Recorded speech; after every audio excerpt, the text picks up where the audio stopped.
서로 축복해 주시죠. 기도함으로 인생의 방향을 잡읍시다. 가시나무를 제거합시다. 할렐루야. 오늘은 제6차 특세 세 번째 시간입니다. 오늘은 믿음의 추억이 능력입니다 라는 제목으로 하나님의 말씀을 전하도록 하겠습니다. 오늘 주신 말씀은 그리 길지 않지만 신앙의 관점에서 볼 때 중요한 말씀입니다. 이 말씀을 한마디로 요약하면 사사기의 배경이다 그렇게 말할 수 있는데요. 그러한 사실을 염두에 두고 본문 6절부터 10절 전체 말씀을 함께 봉독해 보겠습니다. 6절부터 10절 봉독합니다. 전에 여호수아가 백성을 보내매 이스라엘 자손이 각기 그들의 기업으로 가서 땅을 차지하였고 백성이 여호수아가 사는 날 동안과 여호수아 뒤에 생존한 장로들 곧 여호와께서 이스라엘을 위하여 행하신 모든 큰 일을 본 자들이 사는 날 동안에 여호와를 섬겼더라. 여호와의 종 눈의 아들 여호수아가 110세의 죽음에 무리가 그의 기업의 경내 에브라임 산지 가앗산 북쪽 딥낫 헤레스에 장사하였고 그 세대의 사람도 다 그 조상들에게로 돌아갔고 그 후에 일어난 다른 세대는 여호와를 알지 못하며 여호와께서 이스라엘을 위하여 행하신 일도 알지 못하였더라. 아멘. 이 말씀은 우선 사사기가 여호수아서에 바로 이어지는 말씀이라고 밝히고 있습니다. 여호수아는 자신의 사명이었던 이 가나안 정복의 대장정을 마치고 나서 남은 생애 동안 에브라임 산지에 속한 이 딥낫 헤레스에서 살았습니다. 그러다가 여호수아 역시 이 땅에 사는 모든 사람들이 그렇듯 때가 되어 세상을 떠났습니다. 여기까지는 크게 다를 바가 없어요. 여호수아나 또 저와 여러분이 다를 게 없습니다.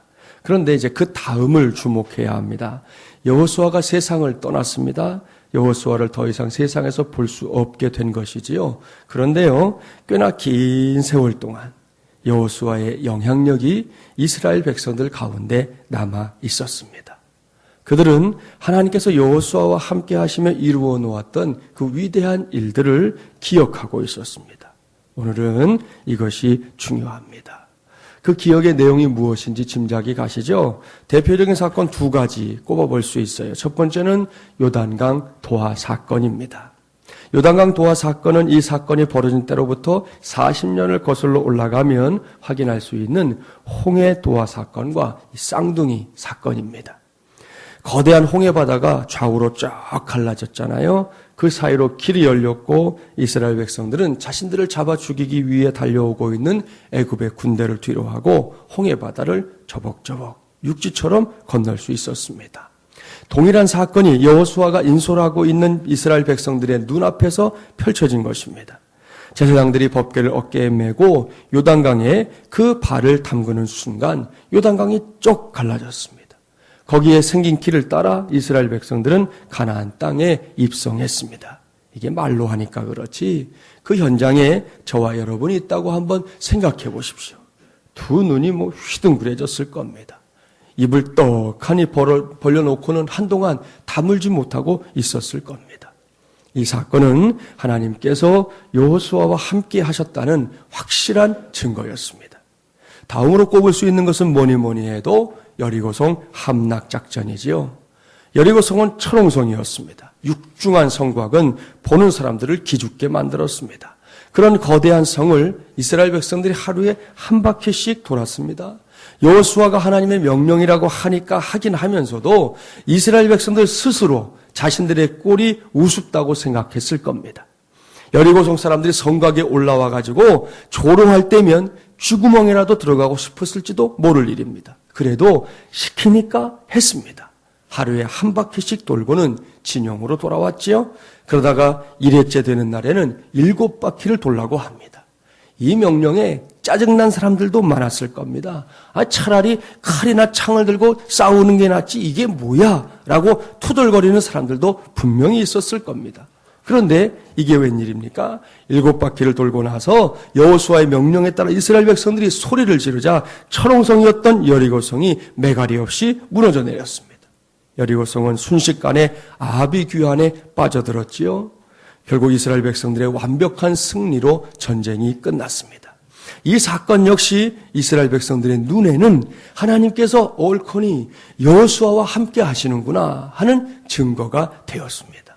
어디 두 사건뿐이겠습니까? 여호수아서를 읽어보면 하나님께서 여호수아를 통해 행하신 많은 일들을 구체적으로 찾아볼 수 있습니다. 그 모든 일들이 이스라엘 백성들의 기억 속에 차곡차곡 쌓여 있었다는 것이죠. 그리고 이러한 기억들은 이스라엘 백성들로 하여금 온전한 믿음으로 하나님을 섬길 수 있도록 만들어주는 은혜의 통로가 되었습니다. 사랑하는 새벽용사 여러분, 이러한 사실은 우리 모두에게도 매우 중요한 일입니다. 그렇습니다. 우리 역시 하나님께서 우리를 위해, 아니 더 좁혀서 말하면 나를 위해 역사하셨던 체험들, 그 기억들을 소중히 여겨야 합니다.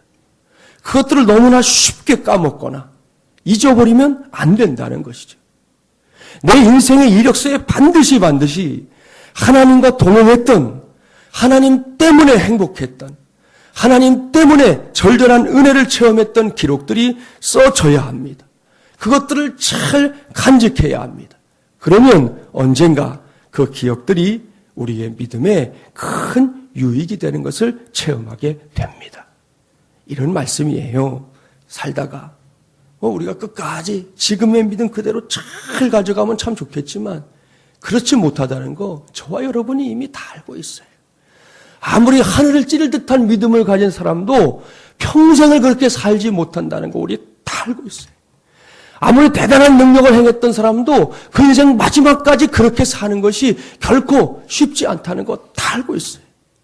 살다가 믿음이 위축되려 할 때 그 기억들은 하나님의 능력을 더욱 신뢰하게 만들어줍니다. 위기를 만났을 때 그 위기를 뛰어넘게 하실 분이 전능하신 하나님이라는 사실을 확실하게 믿게 합니다. 그렇습니다. 지난날 내 안에서, 내 인생에서 역사하셨던 하나님, 나와 함께 하신 하나님을 잊지 않고 기억하는 것은 오늘을 살아가는 우리 모두에게 지난날과 동일한 은혜, 동일한 감격, 동일한 응답을 기대하게 하는 능력이 되는 것입니다. 저는 오늘 이것을 믿음의 추억이라고 부르려고 합니다. 여러분 당부합니다. 그 추억을 제발 소중하게 간직하십시오. 그 추억이 반드시 저와 여러분에게 큰 능력이 될 줄 믿습니다. 이런 유형의 체험을 했던 사람들은 부지기수예요. 영국에서 대부흥운동을 일으켰던 요한 웨슬리에게 한 신문기자가 물었습니다. 당신은 어떻게 그렇게 큰일을 하게 되었습니까? 그가 아주 짧게 대답했어요. 나는 로마서를 읽다가 주님을 만났습니다. 보십시오. 아름다운 기억 하나, 주님을 만났던 그 기억 하나가 요한 웨슬리라는 사람의 인생을 송두리째 바꿔놓았습니다. 그렇습니다. 불행한 기억이 많은 사람들은 불행하게 살지요. 그러나 행복한 기억을 가진 사람들은 행복하게 살 수 있습니다. 그런데 적지 않은 사람들이 아름다운 기억보다는 그렇지 못한 기억으로 불행하게 살아가는 쪽을 선택하는 경우가 왕왕 있습니다. 언젠가 이 기억이라는 게 정말 대단한 것이구나 하는 것을 제 눈으로 확인했던 적이 있었습니다. 방송에서 뭐든지 다 먹어치우는 50대 남자가 나왔어요. 이 사람은 자기가 먹던 상에 있는 모든 것을, 그야말로 모든 것을 먹어버리는 사람입니다. 그러니까 이제 방송에서 카메라를 들이밀었겠지요. 함께 먹던 사람들이 자기가 남긴 것만이 아니라 함께 먹던 사람들이 남긴 것도 다 먹어치웁니다. 심지어 돼지고기를 구워 먹을 때 나오는 기름 있잖아요. 그 기름 찌꺼기도 이 사람은 다 먹어버립니다. 나중에 이유를 물었어요. 그랬더니 이 사람이 어린 시절에 편식을 했다는 거예요. 그때 어머니가 아마도 이 녀석을 좀 버릇을 고쳐야지 생각했겠죠. 이렇게 말한 거예요. 너 음식 남기면 지옥 간다. 이렇게 말했어요. 그 말을 듣던 날 밤에 진짜로 지옥에 떨어지는 악몽을 꾸었습니다. 바로 그때부터입니다. 뭐든지 눈앞에 있는 음식은 남기지 않고 다 먹어치우는 습관이 생긴 거예요. 어린 시절에 생긴 습관인데 50대가 되었는데도 여전히 그 습관을 해결하지 못하고 살고 있더라는 것이죠. 사람에게 있어서 기억이라는 것은 바로 이런 것이에요. 이렇게 적지 않은 사람들이 좋은 기억은 다 잊어버리고 그것도 너무나 쉽게 잊어버리고 나쁜 기억만 떠올리려고 합니다. 예를 들어 주부들의 경우에 임신 중에 남편이나 가족들이 섭섭하게 했던 것이 있으면 그 섭섭함을 두고 마음에 두고 살아간다고 그러잖아요. 저도 그런 잘못을 저지른 사람 중에 한 사람이기 때문에 할 말이 없는데요. 제가 주례를 해주는 친구들 중에 형제들에게 꼭 신신당부해요. 다른 때는 모르겠지만 적어도 와이프가 임신했을 때는 섭섭하게 하지 마라. 그때는 할 수 있는 한 원하는 거 다 해줘라. 당부합니다. 왜요? 그때 잘못하면 평생 할 말이 없게 되기 때문이에요. 자식들도 마찬가지입니다. 자식들이 공부 못한다고 너무 구박하지 말라는 거죠. 지금은 못난 것처럼 생각되는 그 자식들만큼 어릴 때 우리에게 기쁨을 준 사람이 이 세상 천지 어디에 있습니까? 그 아이들만큼 우리에게 기쁨을 준 존재들이 없어요. 태어나서 옹알이 할 때, 기어다닐 때, 첫걸음 걸을 때, 아장거리며 걷던 생각, 재롱 부릴 때 등등 얼마나 그 아이 때문에 행복했던 기억들, 아름다운 기억들이 많습니까? 그런데 지금 좀 공부 못한다고 그렇게 구박을 하고 언성을 높이면 되겠느냐는 거예요. 그 아이 때문에 받은 행복이 얼만데. 전에 제가 같이 공부했던 목사님 한 분이 그러더라고요. 그분도 딸이 있었는데 한 번은 우리 모임에서 그러는 거예요. 요즘 그 딸이 너무 이쁘다고 하면서 저는 요즘에 이 아이가 평생 할 효도를 다 받고 있다는 거예요.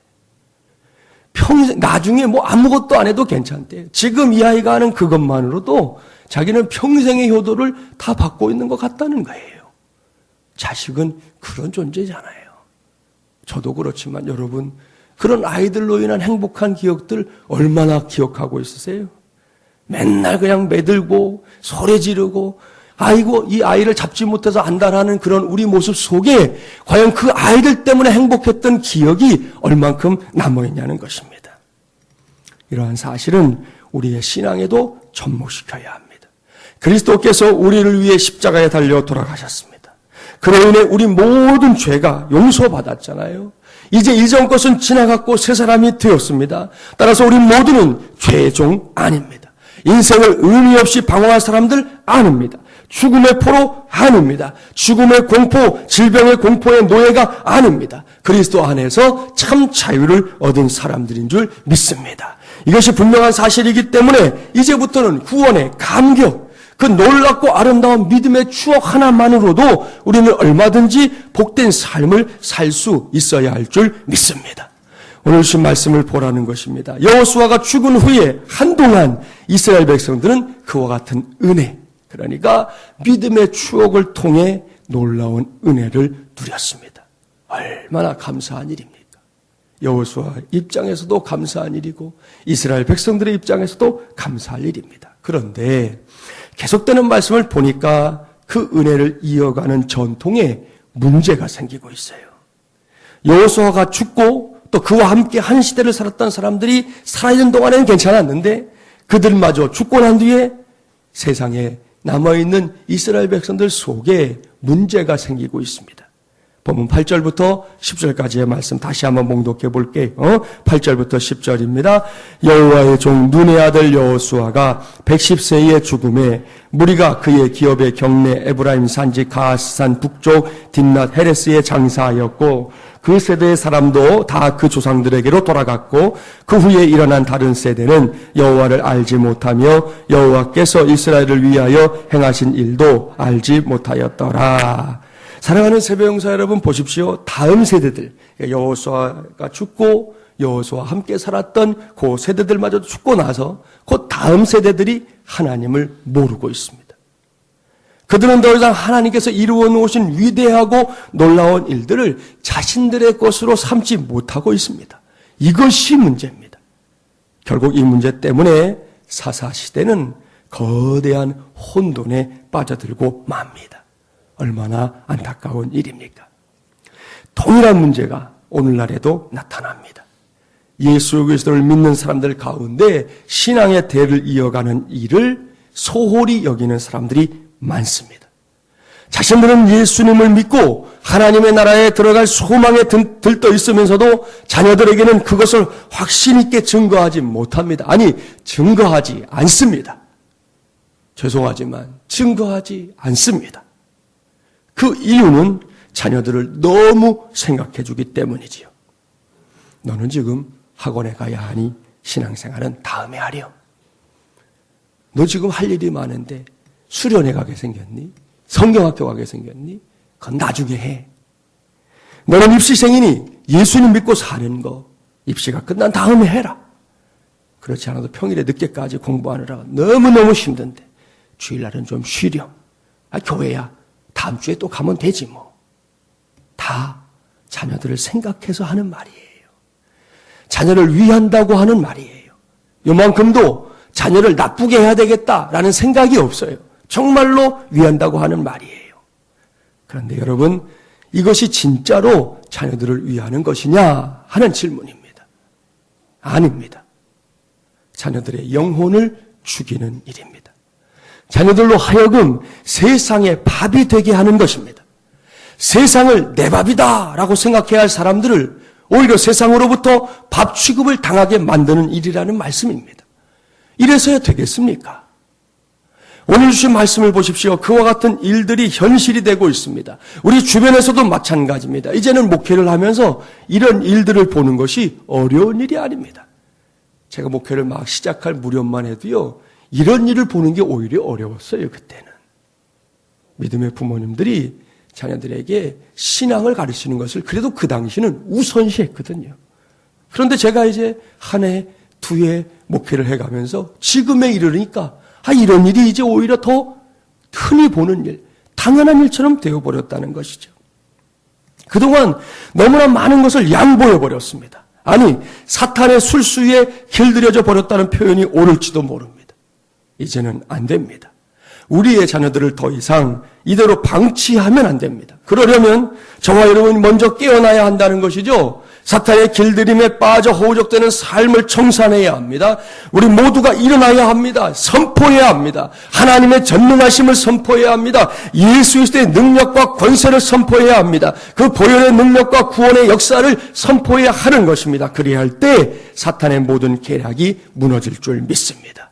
사탄의 모든 교활한 술책들 무의로 돌리는 길이 바로 거기에 있습니다. 우리의 자녀손들에게 그것을 가르쳐야 하는 것입니다. 이를 위해서 반드시 해야 할 것이 있어요.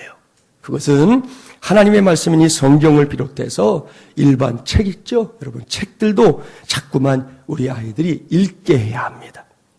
유진 피터슨 목사님이 신앙 성장을 위해 제시하는 4가지가 있습니다. 읽기와 생각하기, 기도, 그리고 살기. 요 4가지입니다. 여기서 제일 중요한 것이 첫 번째에 등장하는 읽기입니다. 구약성경 신명기를 관심을 가지고 꼭 읽어보세요. 많은 내용, 신명기 거의 전체가 다 뭐냐 하면 읽기에 대한 말씀입니다. 하나님의 말씀을 읽어라. 하나님의 말씀을 가까이 두고 그 말씀을 읽으라는 거예요. 오늘날까지 이스라엘이 전 세계에서 가장 강한 민족이 된 이유가 무엇인지 아십니까? 그들이 바로 읽는 민족이었기 때문이에요. 흔히 이 멕시칸 계통의 사람들을 놓고 사람들이 게으르다 그렇게 생각해요. 그런데 미국 현지에 사는 사람들의 말을 들어보면 그들은 절대로 게으르지 않아요. 성실하고 열심히고 부지런하고 체력적으로도 아주 강한 사람들이라는 겁니다. 그렇다면 왜 이들은 사회에서 자기들이 노력한 만큼의 성과를 얻지 못할까요? 그들에게 안타깝게도 읽기 문화가 없기 때문이에요. 읽기가 없는 문화의 치명적인 약점이 뭐냐? 그것은 생각하기가 사라진다는 것입니다. 여러분, 그래요. 사람은 읽는 게 없으면 생각하지를 않아요. 그때 생각하는 것은 맨 염려, 걱정, 근심 이런 것만 생각하고 창조적인 것, 창의적인 것, 정말 필요한 것들을 생각할 줄 모른다는 것이죠.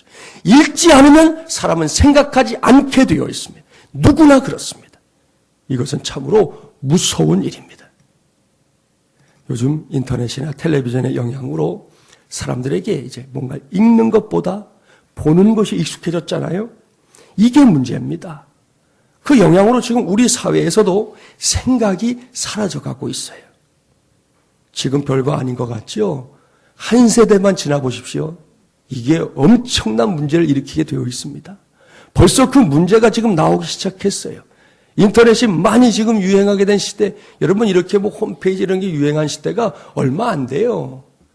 15년 전에 제가 제 개인 홈페이지를 처음으로 제가 만들었던 그 시점이 이제 막 인터넷이 이렇게 알려지던 때였어요. 한 15년 됐어요, 지금. 20년도 안 됐는데 지금 그 문제가 서서히 고개를 들고 있는 것을 우리의 눈으로 매일 목격하고 있습니다. 그래서 과거의 어른들이 텔레비전을 놓고 뭐라고 그랬어요? 바보상자다. 바보상자다. 일리 있는 표현이에요. 왜요? 텔레비전은 반응만 있지 생각이 없어요. 텔레비전을 보면서 뭔가 반응을 해요, 사람들이. 그런데 텔레비전을 보면서 막 깊이 뭐 생각하고 철학에 빠져들고 그런 사람은 없다는 것이죠. 모든 가치 기준이 뭐예요? 재미입니다, 재미. 인터넷과 텔레비전에 익숙해진 젊은이들의 판단 기준을 한번 들어보십시오. 딱 두 가지입니다. 재미있는 거, 재미없는 것. 재미있는 것은 계속해서 보고, 재미없는 것은 채널 돌리고. 그게 전부예요. 이런 세대들은 자기 생각이 없습니다. 남이 생각한 것을 그대로 수용하거나 맹목적으로 복사하는 것에 익숙해져 있습니다. 얼마 전에도 문제가 됐잖아요. 한국전쟁은 남한이 일으킨 것이다 라는 거짓 루머를 청소년들이요 77%가 믿고 있다는 거지. 그렇게 생각하고 있다는 거예요. 그냥 베끼는 거예요. 거기에 대해서 묻는 것도 없고 왜 그러냐고 생각하는 것도 없고 그냥 베껴대는 거예요. 그야말로 큰 문제입니다. 이것이 현실이기 때문에 우리의 자녀손들을 시대를 움직이는 인물로 만들기 위해서는 제일 먼저 읽기를 가르쳐야 합니다. 저는 요즘 집에서 이것을 열심히 실천하고 있는 중입니다. 저희 아이 제가 매일 책 읽는 양을 제가 점검하고 있어요. 약속하고 그 페이지까지 읽었냐? 저녁에 꼭 확인해요. 안 되면 낮에라도 제가 전화를 해서 또 확인해요. 거기까지 읽었냐? 괴로울 거예요, 아마. 그러나 그렇게 해야 되기 때문에 합니다. 여러분, 성경만 읽히라는 게 아닙니다. 성경 읽히는 건 당연하고요. 그 밖에도 아이들이 책을 가까이 할 수 있게 해야 합니다. 그 다음이 생각하기예요. 생각하기는 읽기를 시키면 자연스럽게 이어지는 훈련입니다.